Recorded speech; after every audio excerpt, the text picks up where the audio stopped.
Hi, welcome to episode 28, and today we'll talk about how to get started on running a remote business. And the first thing I would say is really understanding the mindset of that. People may think, oh yeah, I work remotely, that means they're just relaxing and at home or somewhere on the beach and just not worrying about that. Well, in reality, that's not really the case. To properly run a remote business, you actually have to work even harder, especially on the communication side, because people aren't really seeing you on your set schedule like through 9 to 5s, right?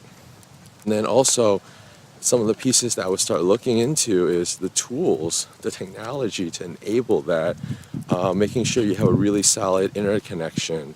I make sure like I can tether to my phone. So obviously having a laptop, or you have software that I use quite a bit. Like for example, Slack for communications, Skype, Zoom for remote conferences, or another similar product would be like Join Me or GoToMeeting or WebEx. Those type of remote meeting software. And also being in the right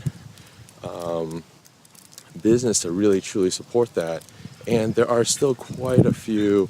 It can be workers or employees that might still not be comfortable with the technology, and it's just really getting the rest of the team on board to see that, or vice versa. Your employer might not be totally convinced. So it takes a whole team to really understand that, and of course your clientele needs to accept that too. And as are starting to change, more and more people are being more accepting to remote work and completely remote. That's some of the things that will, as starting a business or currently in one and doing a 9 to 5, convincing your boss that working remotely is okay, but it does require a lot more work than it sounds. So hope that helps.